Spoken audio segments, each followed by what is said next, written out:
Mike Ungaro from San Pedro Fish Market. Get into the history, man. All right, so we're standing right here in the middle of San Pedro Fish Market. It's kind of ground zero. Yeah. You can see our fish. This is kind of what we call the barbecue area right here. Yeah. This is where most of the magic happens. This was actually built when I was in high school in the 80s because when we opened this location in 1982, Major El Nino, probably the worst California's ever had. So mortgaged houses, you know, put everything we could into building it, and then it rained all summer, and everything was almost lost. Wow. So the family was innovating, like, what are we going to, we got to try something. This restaurant thing isn't really working, this fast food walk-up counter isn't. So this was originally two big, like, sort of rendering bins they found, like, in a junkyard to render, you know, as they're processing steer or cow or whatever. Yeah. And so, you know, we'll throw some charcoal in here, run a gas line, and we can just charge $1 or whatever to barbecue fish. Okay. They're like, oh man, that's pretty cool. And then in the 80s, you'll see restaurants started having something called fajitas, which no one had ever heard of before. Right. It was chicken, steak, bell pepper, tomato, onion. So we're like, well, we can do that with fish. And we put a little grill over in the corner over there. Okay. And what happened with that grill is we would have, we did a lot of smoked fish at the time, so we had like frozen seafood. It's called number 2, and it's premium fresh number 1. Once you freeze it, it's considered number 2. Great for smoking, also great for tacos. Yeah. So we would cut that up, we tested it out, right? We created our own spice.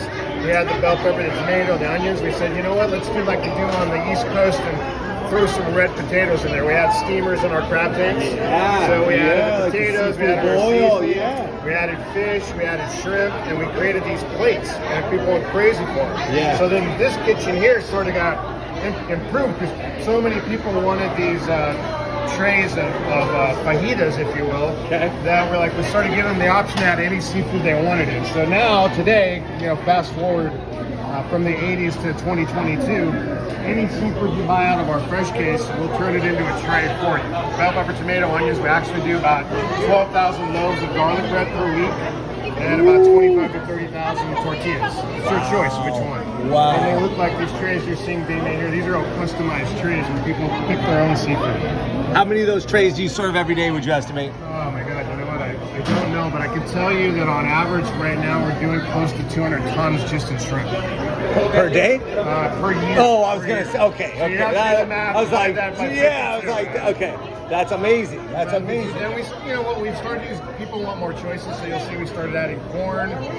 We do different kinds of kielbasa, different kinds of sausage. We're doing, I think there's short rib. I forget. There's actually like I think it's a pork box that we started adding in. And it's crazy because we thought it would just be a test. We're doing hundreds and hundreds of pounds of that a week to add it into these seafood trays. Man. So, you know, we innovate all the time. Then we sell a ton of beer. You know, I think at one point we were doing more Modelo than Angel Stadium.